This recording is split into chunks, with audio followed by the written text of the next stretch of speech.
de Dieu. Tu ne peux pas quitter la présence de Dieu et te retrouver dans la rue comme si tu n'avais jamais été en contact avec le pasteur. Cet enfant a tout perdu. Il a commencé à vivre comme quelqu'un qui n'avait pas un père aussi riche. Le moins il avait la grâce de ne pas avoir un père sorcier. Un père qui était bien. Alléluia. Mais il n'a pas su saisir la grâce. Chez eux, ils avaient des serviteurs qui étaient issus de familles qui n'avaient pas la grâce de cet enfant. Ce que tu rejettes, il y a quelqu'un qui a besoin de ça quelque part. Mais je t'acclame le Seigneur pour ta vie parce qu'il t'a fait asseoir là. Il commença à se trouver dans le besoin. Écoutez-moi bien, se trouver dans le besoin c'est normal. Quelqu'un comprend? Se trouver dans le besoin c'est normal. Mais quand tu te trouves dans le besoin, il ne faut pas que tu te sois mal déconnecté de ta source. Se trouver dans le besoin, c'est quoi? C'est la muraille qui s'élevait devant lui maintenant. Parce que Genèse 49, verset 22 dit que les branches du végétal de l'arbre fertile qui est près du cours d'eau qu'on appelle Joseph, à ces branches qui s'élèvent. Et ce sont ces branches-là qui vont dépasser la muraille malgré la muraille. Parce que la muraille, c'est l'opposition. C'est le besoin que tu peux rencontrer un jour. Mais si tu étais mal déconnecté, tu es parti sans contact. Quand tu vas te retrouver dans le besoin, parce que le besoin est humain et naturel. Quand tu vas te retrouver dans le besoin, comment est-ce que tu vas réagir?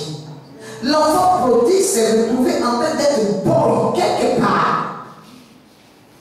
Il s'est retrouvé en train de travailler dans la maison d'un monsieur alors que ce n'était pas nécessaire pour sa destinée. Il y a des personnes à qui Dieu impose de vivre comme ça. Mais lui-même, il s'est créé des problèmes. Il se retrouve en train d'être serviteur dans une maison alors que son père ne l'a pas chassé et son père n'est pas le sorcier de sa vie. Ça veut dire qu'on peut faire des enfants même sorciers des fois. On ne connaît pas l'origine de la sorcellerie, la mère des sorciers. Ça te fait du bien. Apparemment, ça ne vous plaît pas. Apparemment, c'est fort. Alléluia. Je sais que ça te fait du bien. On dit qu'il alla se mettre au service d'un des habitants du pays qui l'envoya dans ses champs garder ses pourceaux. Il aurait bien voulu se rassasier des carouches que mangeaient les pourceaux, mais personne ne lui en donnait. Étant rentré en lui-même, il dit: combien d'ouvriers chez mon père ont du pain en abondance, et moi ici je meurs de faim. Je me lèverai, j'irai vers mon père et je lui dirai: mon père, j'ai péché contre le ciel et contre toi. Je ne suis pas digne d'être appelé ton fils. Traite-moi comme l'un de tes ouvriers. Je vous ai parlé tout à l'heure du mystère du trône et de la liberté. Je vais maintenant parler à un chrétien aujourd'hui qui a réclamé sa liberté, mais qui est en train de vivre les effets collatéraux de cette réclamation. Des problèmes, des combats, il y en a dans le monde entier qui sont déconnectés, parce qu'aujourd'hui nous sommes chrétiens, nous ne sommes pas en train de parler de nos familles biologiques, nous parlons de la maison de Dieu, qui est notre terre de bénédiction, notre terre de connexion. Et nous sommes tous appelés en tant que brebis à avoir un berger. Moi j'ai un berger.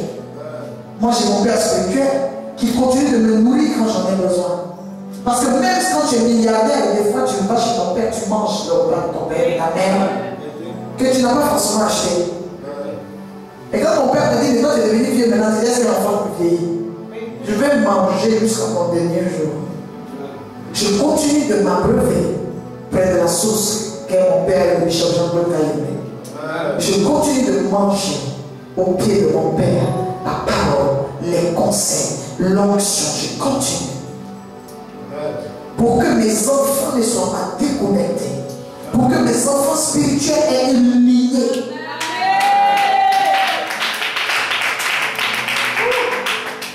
C'est pour cela que Moïse ne dit pas le Dieu de ma mère que j'ai laissé en Égypte.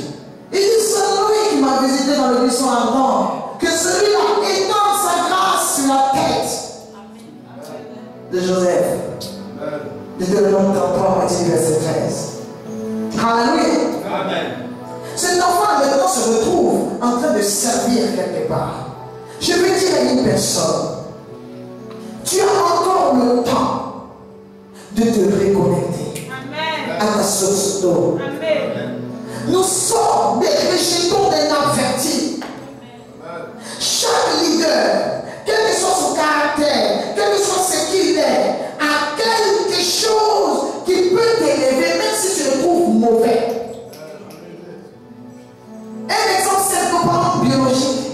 Des fois, ils sont de mauvais époux, mauvaises épouses, mais bons parents.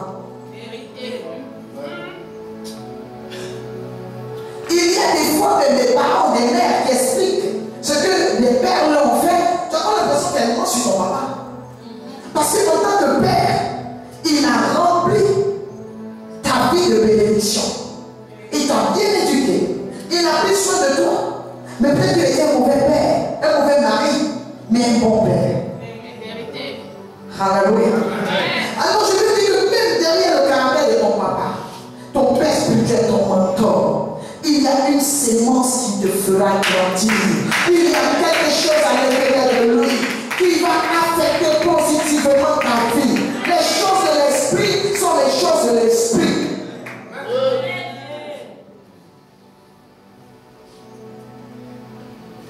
Plusieurs chrétiens aujourd'hui ne savent pas comment revenir. La Bible dit que l'enfant a dit, il a pris conscience. Il dit, mais je suis dans la maison de mon père. Il y a des serviteurs. Il allait travailler chez les gens. La Bible dit que même la nourriture des animaux, il voulait ça. Mais c'était la main de Dieu qui est en train d'opérer aussi. Parce que si tu te déconnectes de ta source, c'est que Dieu te bénit. C'est que Dieu encourage. Il encourage la rébellion. Il encourage le mauvais comportement. Dieu veut nous voir grandir. Mais il veut que nous puissions grandir dans les normes et les conditions. Amen. Donc il ferme, il sèche, il bloque. Je dis merci à l'Éternel qui réprimande ses enfants. Parce que si Dieu ne te réprimande pas, il ne t'aime pas. Il ne te connaît pas, il ne te reconnaît pas et il ne te sait même pas étant un enfant de Dieu. Si tu fais que Dieu frappe, il est fort de toi.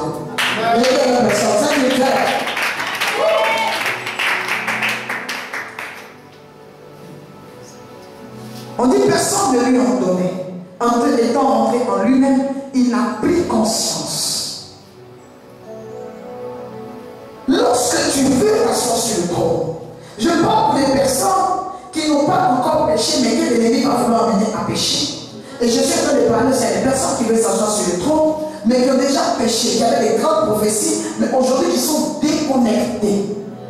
Je suis en train de te dire que l'huile qui est dans la corde va restaurer ta vie. Amen. Mais après que tu aies pris conscience. Amen. La Bible dit que cet enfant est rentré en lui-même et il fut attristé. Un enfant qui se répand, qui vient à la maison, écoutez-moi très bien, il ne vient pas en se justifiant. C'est pour ça que Dieu va fragiliser plusieurs jusqu'à ce qu'ils reviennent sans force, fatigués et chargés.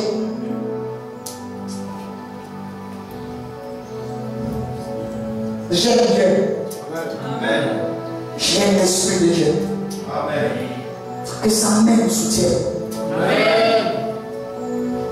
L'enfant est rentré en lui-même. Je dis que le trône que tu penses avoir perdu, tu peux le récupérer. Il suffit que tu rentres en toi-même, que tu changes ta manière de penser. En changeant ta manière de penser, tu vas changer ton être. Et ton être va changer ton atmosphère. Ça va changer tes conditions de vie. Ça va changer ton état. Le trône n'est pas perdu.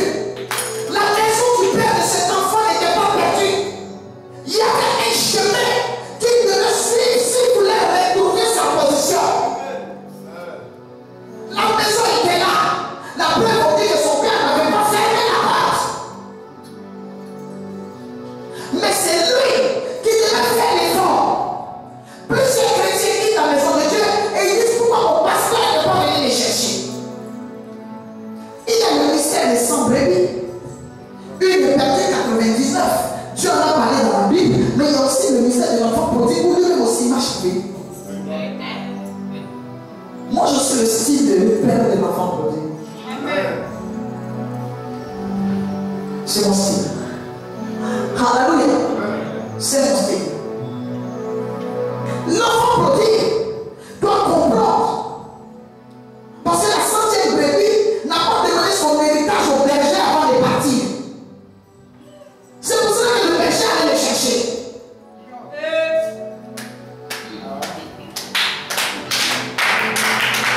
Mais lorsque tu vois que tu pries pour des personnes qui sont bénies, qui t'abandonnent, il faut aller les chercher. Cette personne ne pense pas à ce qu'elle t'a causé comme humiliation devant des ouvriers. Quand le fils demande devant les ouvriers son héritage parti de ce lieu, c'est une manière de dire aux ouvriers, je ne sais pas ce que vous faites de ce lieu, il est mauvais. Quittez-le.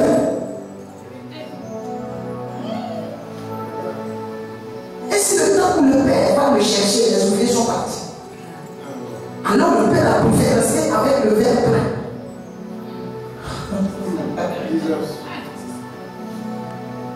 Le père savait que ça n'allait pas durer. Et il y a des choses qui ne sont pas des malédictions publiques qu'on donne, mais ce sont des signes accompagnateurs des actions que tu as posées.